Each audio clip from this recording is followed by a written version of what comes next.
Dear students, कल के video में मैंने आप लोगों से बात की थी ऑडिट प्रोग्राम क्या होता है, ऑडिट प्रोग्राम की क्या विशेषताएं होती हैं, जिसमें आपने देखा था कि अंकेक्षण की प्रक्रिया को क्रमबद्ध रूप से अपनाने को अंकेक्षण कार्यक्रम कहते हैं और अंकेक्षण कार्यक्रम के अंतर्गत कौन कौन से कार्य किए जाएंगे उनका विवरण होता है, कितने पीरियड में काम को संपादित करना है उसके बारे में सूचना होती है, कौन सा कार्य कौन व्यक्ति करेगा, साथ ही अंकेक्षक के जो स्टाफ हैं उनकी समस्याएं या उनके कार्यों का मार्गदर्शन करना और उन पर नियंत्रण स्थापित करना मुख्य रूप से इसका उद्देश्य माना जाता है।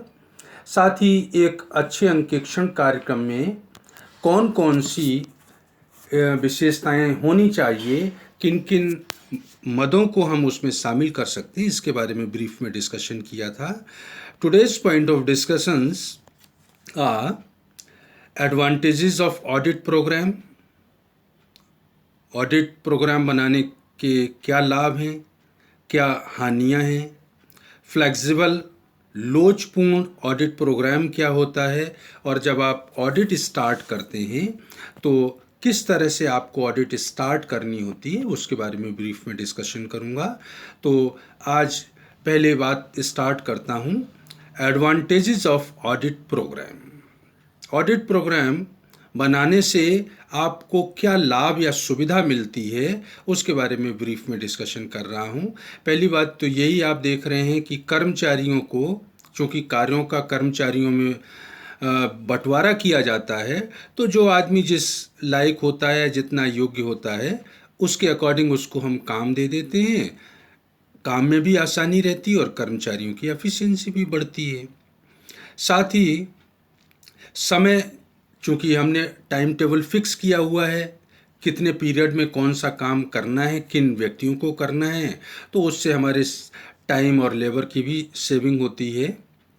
इसी तरह से उत्तरदायित्व तो निश्चित करना, रेस्पॉन्सिबिलिटी फिक्स करना, क्योंकि अंकेक्षण कार्यक्रम के द्वारा प्रत्येक कार्य के संबंध में विशेष व्यक्ति को उत्तरदायी बना दिया जाता है। अब वो चाहे अच्छा हो या भला हो, वो उसकी रेस्पॉन्सिबिलिटी है। तो इसलिए आदमी अधिक सजगता से काम करता है, सावधानी से काम करता है, तो उसमें गलती की संभावना कम हो जाती है। इसी तरह से कर्मचारियों को अगर हम परिवर्तित कर देते हैं, एक डिपार्टमेंट से दूसरे डिपार्टमेंट में ले जाते हैं, तो व्यक्तियों को कार्य को समझने में कोई परेशानी नहीं आती है। मींस ईजिली एक डिपार्टमेंट से दूसरे डिपार्टमेंट में उनका हम ट्रांसफ़र कर सकते हैं, क्योंकि अंकेक्षण कार्यक्रम में कौन कौन से कार्य संपादित करने हैं वो उसमें दिया हुआ होता है ऑलरेडी। इसी तरह से यूनिफॉर्मिटी की बात है, एक रूपता। मीन्स भविष्य में अगर यदि आप उसी संस्था का दोबारा अंकेक्षण करने जाएं तो पुराने अंकेक्षण कार्यक्रम को देख करके आप अपना नया अंकेक्षण कार्यक्रम बना सकते हैं और दोनों कार्यों में भी एक रूपता रखी जा सकती है। न्यायालय में साक्ष्य के रूप में इसको प्रस्तुत किया जा सकता है। कभी अंकेक्षक के विरुद्ध अगर लापरवाही का अभियोग चलाया जाए तो अंकेक्षक अपनी डिफेंस में ऑडिट प्रोग्राम को एक एविडेंस के रूप में प्रस्तुत कर सकता है। साथ ही जब आप ऑडिट प्रोग्राम बनाते हैं तो इससे क्या होता है कि कंप्लीट चेकिंग हो जाती है।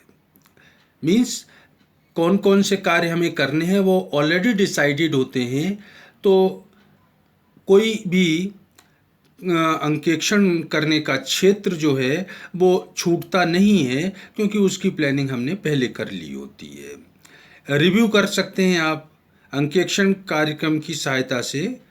कर्मचारियों ने जो अंकेक्षण का कार्य किया है, अंकेक्षक उसको आसानी से रिव्यू कर सकता है।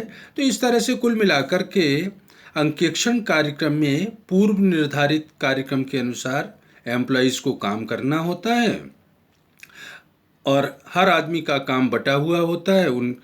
आप उनकी रेस्पॉन्सिबिलिटी फिक्स कर सकते हैं, आप अपना भी डिफेंस कर सकते हैं और टाइम और लेबर भी कम लगती है और अगर ज़रूरत पड़ती है तो उसको आप कोर्ट में भी एक साक्ष्य के रूप में प्रस्तुत कर सकते हैं। लेकिन इसके कुछ डिसएडवांटेजेस भी हैं। जैसे कार्य क्या होता है, मैकेनिकल हो जाता है। मैकेनिकल होने से क्या होता है कि जो एम्प्लॉइज़ हैं वो कोई नया इनिशिएटिव या उनकी एफिशिएंसी को बढ़ाने वाला कोई काम यहाँ प्रोत्साहन देने वाला नहीं होता है। जो काम ऑलरेडी फिक्स है वही उनको करना है। अगर अंकेक्षण कार्य के दौरान कोई विशेष परिस्थितियाँ उत्पन्न हो जाएं तो उनको ध्यान नहीं रखा जाता है। मीन्स एक तरह से ये जो कार्य होता है वो डल हो जाता है, नीरस हो जाता है। जो स्टाफ है, स्टाफ को तो वही कार्यक्रम अपनाना है जो अंकेक्षक ने उनको दे रखा है, तो स्वतंत्र कोई निर्णय नहीं ले सकते हैं। साथ ही कोई क्रिएटिव थॉट या किसी पर्टिकुलर सिचुएशन में कुछ और भी ऑप्शन हो सकता है, उसके बारे में विचार विमर्श करने का स्कोप उनके पास नहीं होता है, तो क्रिएटिविटी का भी उसमें नुकसान होता है। इसी तरह से सामान्य छल कपट तो पकड़ में आ जाते हैं, लेकिन अगर कोई प्लानिंग करके चतुराई से कोई छल कपट किया जाए तो वो फिर इसके दौरान पकड़ में नहीं आता है, क्योंकि अंकेक्षक ने जो प्रोग्राम दे रखा है स्टाफ को उसी के अकॉर्डिंग चलना होता है।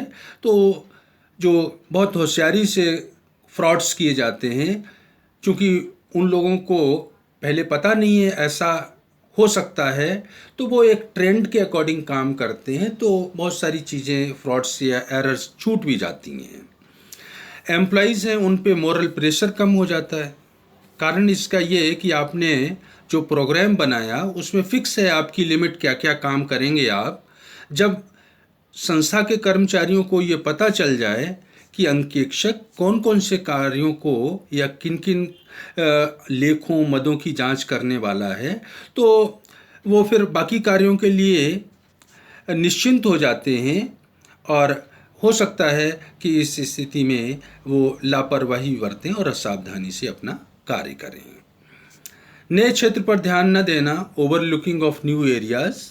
नेचुरली कोई नया एरिया या कोई नई चीज़ आती है, वो स्टाफ जो होता है ऑडिटर का वो उस पर फोकस नहीं करता है। उनको तो जो ऑलरेडी फिक्स्ड प्रोग्राम है उसी के अकॉर्डिंग अपने कार्य को आगे बढ़ाना होता है। साथ ही कुछ अगर अयोग्य व्यक्ति हैं, इनएफिशिएंट हैं, तो वो लोग अगर कोई काम करते हैं तो उनका बचाव हो जाता है। मीन्स आदमी की या स्टाफ की योग्यता की परख यहाँ पे नहीं हो पाती है, क्योंकि उसको कोई फ्री हैंड नहीं होता है। तो अयोग्य व्यक्ति भी यहाँ खप जाते हैं, क्योंकि उनको कोई अपनी तरफ से इनिशिएटिव नहीं लेना होता है। तो कुल मिलाकर के डीमेरिट्स या डिसएडवांटेजेस में कहूँ तो ये क्या है कि एक मैकेनिकल काम है जो ऑलरेडी फिक्स्ड है और आपको उसी के अकॉर्डिंग काम करना होता है। और यहाँ पर कोई आप नया क्रिएटिव काम करना चाहें या कोई न्यू इनिशिएटिव लेना चाहें या कोई नई सिचुएशन पैदा हो जाए तो उस पे फोकस हम नहीं करते हैं। तो इस तरह से ये इसकी डिसएडवांटेजेस हैं। अब मैं बात करूँगा, चूँकि ऑडिट प्रोग्राम ऑलरेडी फिक्स्ड है, तो ये अब सपोज कभी बीच में कोई नई स्थिति पैदा हो जाए तो फिर ऑडिट प्रोग्राम को भी उसके अकॉर्डिंग फ्लेक्सिबल होना चाहिए, इतना स्कोप होना चाहिए कि आप उसमें परिवर्तन कर सकें। तो इसलिए एक दूसरा टर्म होता है या दूसरे तरह का अंकेक्षण कार्यक्रम होता है जिसको आप कहते हैं इलास्टिक और फ्लेक्सिबल ऑडिट प्रोग्राम। इलास्टिक और फ्लेक्सिबल ऑडिट्स का मतलब मेरा यही होता है कि जब आप अंकेक्षण कार्यक्रम बनाते हैं तो वो इस तरह का होना चाहिए कि परिवर्तित परिस्थितियों के अनुरूप अंकेक्षण के कार्यक्रम को ढाला जा सके। क्योंकि अंकेक्षण का कार्यक्रम तभी सार्थक सिद्ध हो सकता है जब वो लोचपूर्ण हो। क्योंकि जब आप अपना ऑडिट प्रोग्राम बनाते हैं तो भविष्य में कौन कौन सी परिस्थितियां होंगी उसका 100% फोरकास्ट आप आज की डेट में नहीं कर सकते हैं। तो फ्यूचर में जो नई सिचुएशंस डेवलप होती हैं उन सिचुएशंस को एकोमोडेट करने का स्कोप होना चाहिए ऑडिट प्रोग्राम में। तो जो फ्लेक्सिबल ऑडिट प्रोग्राम होता है उसमें इसी चीज़ पर फोकस किया जाता है कि अगर नई परिस्थितियां डेवलप होती हैं तो उनके अकॉर्डिंग जो पूर्व निर्धारित आपका अंकेक्षण कार्यक्रम है उसमें बदलाव किया जा सके। तो ये इस तरह का जो ऑडिट प्रोग्राम होता है वो कहलाता है फ्लेक्सिबल ऑडिट प्रोग्राम। कुछ इसके लाभ हैं। साथ ही जो फ्लेक्सिबल ऑडिट प्रोग्राम है इसको इफ़ेक्टिवली इम्प्लीमेंट करने के लिए ऑडिटर को अपने एम्प्लॉइज़ को इस तरह से ट्रेंड करना चाहिए कि उनको किसी भी डिपार्टमेंट में भेज दें, वो अपना काम आसानी से कर सकें। अंकेक्षण कार्यक्रम उनको दिया है वो फुल एंड फाइनल नहीं है, ये उनको बता देना चाहिए। आवश्यकता के अनुसार वो उसमें चेंज कर सकते हैं। और अंकेक्षण को अधिक प्रभावी बनाने के लिए अगर उनके दिमाग में कोई क्रिएटिव थॉट आता है तो वो अपनी बात वो ऑडिटर के सामने बेहिचक रख सकें। इस तरह के उनको डायरेक्शन होना चाहिए। नतीजा ये होता है कि जब आप फ्लेक्सिबल ऑडिट प्रोग्राम बनाते हैं तो जो मैं आपसे डिस्कस कर चुका हूँ कि ऑडिट प्रोग्राम का काम एक तरह से मैकेनिकल यंत्रवत हो जाता है, वो इस तरह से नहीं होगा। कारण ये इंटरेस्टिंग हो जाएगा इसलिए क्योंकि जो एम्प्लॉइज़ हैं उनको फ्री हैंड है कि अगर कोई सिचुएशन डिफरेंट है जो आपके प्रोग्राम में नहीं है तो उसके बारे में वो अपना दिमाग लगा सकते हैं, अपना थॉट डेवलप कर सकते हैं और क्या हो सकता है उसके बारे में अपनी प्लानिंग कर सकते हैं। तो एक तरह से ये जो काम होता है फ्लेक्सिबल ऑडिट का आदमी की क्रिएटिविटी को बढ़ाता है और काम भी इंटरेस्टिंग हो जाता है। साथ ही एम्प्लॉइज़ जो हैं ऑडिटर के उनको स्वतंत्र निर्णय means free decisions independent decisions लेने के लिए भी प्रमोट करता है कि जो भी सिचुएशन है उसके अकॉर्डिंग आप अपना निर्णय लीजिएगा। और अगर कोई अकुशल स्टाफ का मेंबर है जो पर्टिकुलर सिचुएशन को किस तरह से हैंडल करना चाहिए और नहीं कर पा रहा है तो ऑडिटर को उसके बारे में एक्चुअल पिक्चर पता चल जाएगी और उसी के अकॉर्डिंग वो अपना काम कर सकता है या उसके बारे में डिसीजन ले सकता है। तो इस तरह से कुल मिलाकर के ये है कि जो ऑडिट प्रोग्राम है वो पूर्व निर्धारित योजना होती है और बेहतर होगा और होना भी चाहिए कि वो फ्लेक्सिबल हो। जो नई सिचुएशंस डेवलप होती हैं उसके अकॉर्डिंग उनमें बदलाव करने की गुंजाइश होनी चाहिए, संभावना बनी रहनी चाहिए। तो ये तो हुआ अंकेक्षण कार्यक्रम। लेकिन जब आप ऑडिट करना का काम स्टार्ट करेंगे, कार्यक्रम बना लिया, अब आप ऑडिट स्टार्ट करेंगे तो ऑडिट स्टार्ट करने से पहले कुछ फैक्टर्स हैं, कुछ तथ्य हैं जिनके बारे में आप, चाहे वो एम्प्लॉयर हो या एम्प्लॉइज़ आपके हैं, मीन्स ऑडिटर का एम्प्लॉयर और ऑडिटर के एम्प्लॉइज़, उनको डायरेक्ट कर देना चाहिए, उनको निर्देश दे देना चाहिए। तो अंकेक्षक जब ऑडिट प्रोग्राम बनाने के बाद अपना काम शुरू करता है तो अपने एम्प्लॉयर को कुछ डायरेक्शंस उसको दे देनी चाहिए। कौन कौन सी डायरेक्शंस उसको दे देनी चाहिए? एक तो ये है कि वाउचर्स हैं, जो प्रमाणक हैं, उनको सबको तैयार कर ले और जो लेखे उसने किए हैं उनको उसके अकॉर्डिंग अरेंज कर दे। वाउचर्स, क्योंकि जो भी ट्रांजैक्शन किया उससे संबंधित जो भी वाउचर होंगे उनको लेखों के अकॉर्डिंग क्रमबद्ध कर दें ताकि उनको चेक करते समय असुविधा न हो। ओपनिंग बुक्स ऑफ एंट्रीज होती हैं, आप सभी लोग जानते हैं, तो उनका टोटल लगा देंगे। ओपनिंग बुक से जो ट्रांसफ़र करते हैं बैलेंस आप लेजर में, खाता बही में, तो खाता बही में ट्रांसफ़र करके जो अकाउंट्स आपने डिफरेंट खोले हैं उनका बैलेंस निकाल के रखें। फिर इसके बाद अकाउंट्स के आधार पर ट्रायल बैलेंस बनता है, और ट्रायल बैलेंस के आधार पे final account means profit and loss account और बैलेंस शीट बनती है। तो इस तरह के ये सारे डॉक्यूमेंट तैयार कर लें। डेटर्स और क्रेडिटर्स हैं या कोई बैड डेट हुए हैं तो उनकी सूचियां बना लें। इन्वेस्टमेंट अगर कोई हैं तो उनका नॉमिनल प्राइस क्या है, कॉस्ट और प्राइस, बुक वैल्यू और चिट्ठे के दिन उनका मार्केट प्राइस क्या है, उसके बारे में भी लिस्ट बना करके उनके आगे सूचित कर वो मेंशन कर दिया जाए। स्टॉक है तो उसकी भी सूची बनाई जानी चाहिए। साथ ही मूल्यांकन जो स्टॉक का आप करते हैं किस बेस पर कर रहे हैं, मीन्स कॉस्ट प्राइस पे कर रहे हैं या मार्केट वैल्यू पे कर रहे हैं, वो भी मेंशन कर दें। और संभव हो तो अंकेक्षक को स्टॉक की गणना करते समय खुद भी प्रेजेंट रहना चाहिए ताकि उसके दिमाग में किसी तरह का कन्फ्यूजन न रहे।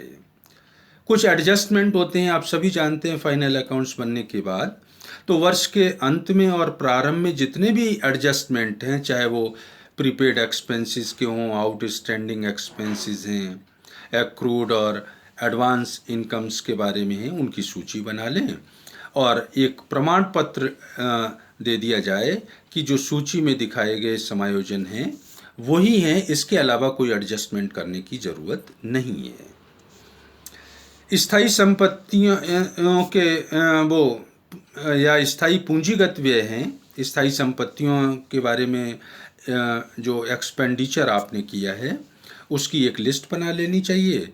उनका भी मेंशन कर देना चाहिए कि भाई कॉस्ट प्राइस क्या है उनका, बुक वैल्यू क्या है, मार्केट प्राइस क्या है, और डेप्रिसिएशन अगर आपने काटा है तो कितना काटा है और किस मेथड से आप काट रहे हैं, तो वो भी मेंशन होना चाहिए।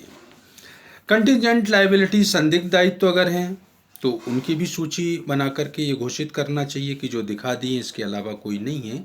तो इस तरह से कुल मिलाकर के आपने अपना ऑडिट प्रोग्राम बना लिया, और ऑडिट करने से पहले आपको अपने एम्प्लॉयर को ये डायरेक्शन देनी होगी कि ये इस तरीके से इन खातों का बैलेंस निकालिए, उनकी लिस्टें बनाइएगा, ताकि जब आप अपना ऑडिट का काम शुरू करें तो वो आपको आसानी रहे और अपने खातों की जो जांच है उसकी वास्तविक स्थिति सामने आ सके। अंकेक्षक ने एम्प्लॉयर को डायरेक्शन दे दी, उसने ये सारा जो आपने डायरेक्शन दी थी उसके अकॉर्डिंग बैलेंस निकाल दिए, फाइनल अकाउंट तैयार कर दिए और लिस्टें आपने जो जो मांगी वो तैयार कर दी। तो इसके बाद ऑडिटर अपने स्टाफ को वहाँ पे भेजेगा। ऑडिटर को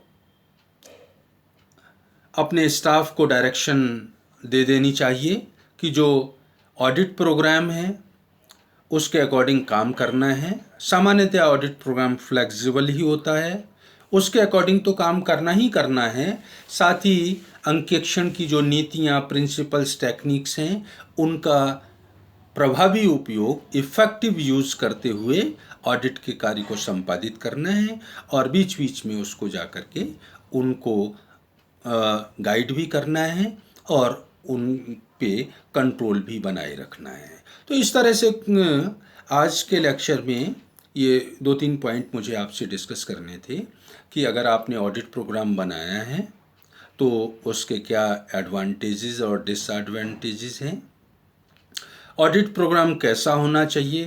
तो इनफैक्ट सिचुएशंस बदलती रहती हैं तो वो फ्लेक्सिबल ही होना चाहिए, और जब आप अपना ऑडिट का काम शुरू करते हैं तो आपको क्या प्रिपरेशन करनी होती है, डायरेक्शंस आप जो अपने एम्प्लॉयर को देते हैं और एम्प्लॉइज़ को देते हैं वो कौन कौन सी हैं, और इसके बाद आपका ऑडिट का काम शुरू हो जाता है। तो आज के लिए इतना ही बच्चों, नेक्स्ट वीडियो में मैं फिर आप